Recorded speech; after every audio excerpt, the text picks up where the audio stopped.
tranza banda, ¿cómo les baila el can? Bienvenidos a otro video más donde resolveremos la guía de área 1 en el campo de Historia de México. Recuerden que se subirán las guías resueltas del 2020 de todas las áreas de la UNAM en materias como español, historia, geografía y literatura. Les invito a compartir la información de este video y que me hagan llegar sus comentarios para mejorar las próximas entregas. Sin más, comenzamos el recorrido con su profe Gateacher. El reactivo 111 nos hace mención a dos personajes que participaron, uno durante la conquista militar de 1519 a 1521 y otro que participó en la conquista espiritual, siglo XVI, XVII, XVIII. En ese sentido, la respuesta es la C, ya que Pedro de Alvarado fue uno de los hombres que acompañó a Hernán Cortés. Tuvo mucha participación en esa expedición, al grado que fue conocido como Tonatiuh, además de ocasionar la matanza del Templo Mayor. Por su parte, Bernardino de Sahagún fue el personaje de la Orden Franciscana que llegó a Nueva España, donde participó como misionero en Puebla, alrededor de 1550. Entre sus obras más importantes está la Historia General de las Cosas de la Nueva España, cuya importancia radica en su riqueza etnográfica, cultural, arqueológica de los pueblos indígenas. Por lo anterior, como habíamos comentado anteriormente, la respuesta es la C. En el reactivo 112 podemos señalar dos tipos de causas de la independencia de la Nueva España, o sea, la independencia de México. Estas son causas internas y causas externas. Como causa interna sería el nacionalismo criollo, ya que fue este elemento una política interna importante para que la independencia de nuestro país se consolidara en su inicio. Recordemos que los criollos son aquellos hijos de españoles nacidos en ese territorio, y ellos, principalmente durante el siglo XVIII, comenzaron a tener un sentimiento de pertenencia a la tierra, cuestionándose por qué los peninsulares, aquellos nacidos en España, tenían que gobernarlos o podían acceder a los mejores puestos institucionales si ellos conocían los problemas de su territorio. El nacionalismo criollo tuvo un gran impacto en este sector y fue difundido principalmente por frailes jesuitas, como Francisco Javier Clavijero. Ante esto, podemos señalar como respuesta la opción D. Las otras opciones son causas externas. Recuérdenlas para los próximos reactivos porque nos pueden ayudar a la resolución de estos.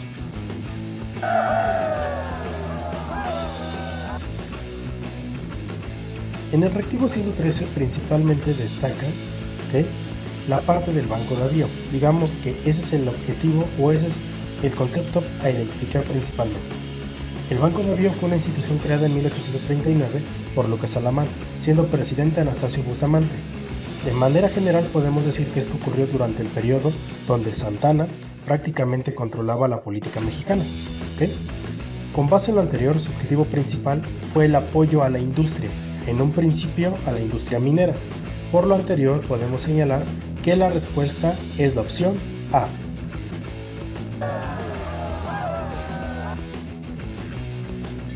Aquí el concepto clave es la Revolución de Ayutla, pero ¿qué fue la Revolución de Ayutla?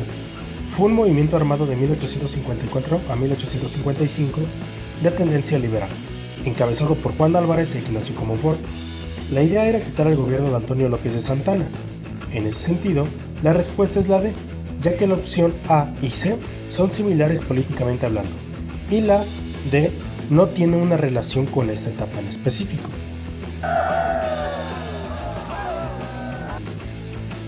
El reactivo 115 dice así: en materia económica, el gobierno de Porfirio Díaz fue criticado por... En este sentido, cuando hablamos de la economía durante el porfiriato, recordemos que esta se basó en la apertura de los mercados de la nación a la inversión extranjera. No se prohibió la inversión privada, por eso descartamos la opción C. Tampoco hubo una nacionalización, por ello la opción A queda fuera. En ese sentido, la B no es factible, o sea, no podría entrar dentro de esta temática, porque durante el gobierno de Díaz hubo un crecimiento económico importante. En ese sentido, o por ello, la respuesta es la D. Esta inversión extranjera fue promovida por las políticas concesionarias hacia los inversionistas extranjeros por parte del gobierno de Díaz. O sea, facilidades para que estos pudieran instalarse dentro de nuestro territorio. Y esto conllevó a un problema social y un problema también de carácter económico a finales del porfiriato.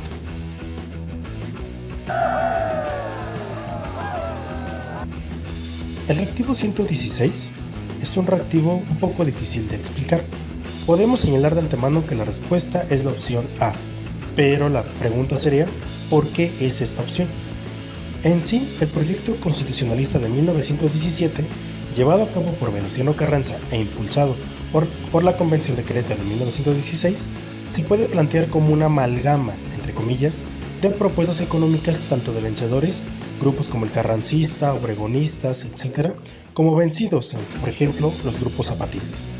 Esto le dio mayor importancia a las instituciones que de esa constitución derivado, incluyendo el Estado mexicano, obviamente, a partir de 1920, que en los siguientes años tendió a ser controlado por grupos políticos revolucionarios, de ahí la etapa caudillista, el maximato y más tarde el cardenismo, que comenzó con la época del presidencialismo. En resumidas cuentas, la Constitución de 1917 permitió que las instituciones estatales se fortalecieran y comenzaron a desempeñar un papel más de control económico en el país, el cual, a pesar de la revolución, en gran medida se mantuvo activo económicamente hablando. Ante esto, podemos señalar que entonces la respuesta es la A.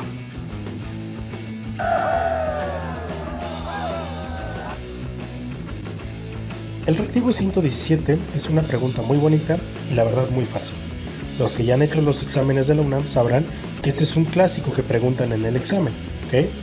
Básicamente el presidente que fundó la Secretaría de Educación Pública, ¿ok? En ese sentido, por la fecha y por el mismo nombre de la institución, ya podemos saber quién es. La respuesta correcta es la D, Álvaro Obregón, ¿ok? Álvaro Obregón durante 1920 al 24 mantuvo la presidencia, ¿ok? Por lo tanto, la Secretaría de Educación Pública, que fue fundada en 1921, entra en su gobierno, ¿ok? No lo confundan con José Vasconcelos.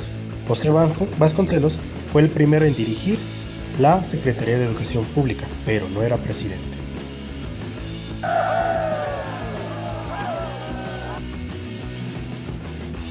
El reactivo 118 es interesante. Podemos encontrar los antecedentes del plan sexenal durante el gobierno de Pascual Ortiz Rubio en 1930, pero fue Lázaro Cárdenas quien nos llevará a hacer una política en la cual basó su gobierno. La idea de los planes sexenales fue establecer un apoyo a los sindicatos, una mayor urbanización y aplicar estas iniciativas en un periodo de 6 años. Con base en esto, el mando político recaía en el presidente. Por lo anterior, señalamos que Lázaro Cárdenas comenzó con la etapa conocida como presidencialismo, y esta es una pregunta que algunos alumnos o algunos chicos comentan viene en el examen. Por lo tanto, la respuesta en este caso es la C.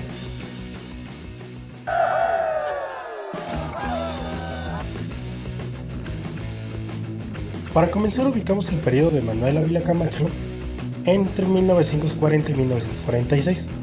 En ese sentido, el destierro de calles se da en la década de los 30. La huelga de ferrocarrileros y maestros, entre todas las que hay, son muchas, se da principalmente durante la década de los 60 y los 70. Por ello, respondiendo por descarte, podemos señalar que la respuesta es la A. Aunado a lo anterior, la pregunta sería, ¿qué fue la política de unidad nacional? Esta comenzó a partir de 1942 y tenía básicamente dos directrices, una interna priorizando los intereses colectivos de la nación y una internacional como reflejo de un gobierno fuerte ante el estallido, recuerde, de la Segunda Guerra Mundial. En pocas palabras, son medidas de control por parte del presidente y sus instituciones en este periodo. Si quieren saber un poquito más al respecto, les dejo abajito en los comentarios el link de un artículo de Gerardo Díaz que habla propiamente sobre la política de unidad nacional.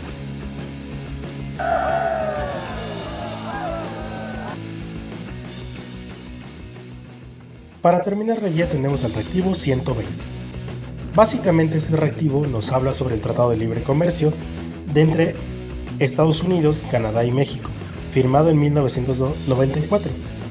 Básicamente en este tratado nos refiere a la eliminación de aranceles. ¿Qué fueron los aranceles o qué son los aranceles? Son impuestos internacionales que se ponen a los productos cuando pasan de un país a otro, ¿ok? Es un impuesto de comercio internacional, en resumidas cuentas. La idea era prescindir de ellos para promover la cooperación económica entre los mercados del TELECAN, ¿ok? Recuerden que el TELECAN es el Tratado de Libre Comercio o también lo pueden encontrar como NAFTA, ¿ok? Por lo tanto, la respuesta es la C, ¿ok? Bueno chicos, espero les ayude esta información. Seguiremos subiendo material de historia y de otras materias a lo largo de estos días. Dejen sus comentarios para saber qué materia les gustaría conocer, de qué área más les interesa, ¿ok? Si tienen algún reactivo en específico donde quieran ayuda o cualquier otra duda al respecto del examen de la UNAM. No olviden suscribirse y activar la campanita para las notificaciones del canal. Sin más, su querido profe Gatichar se despide de ustedes y nos vemos hasta la próxima. Chao.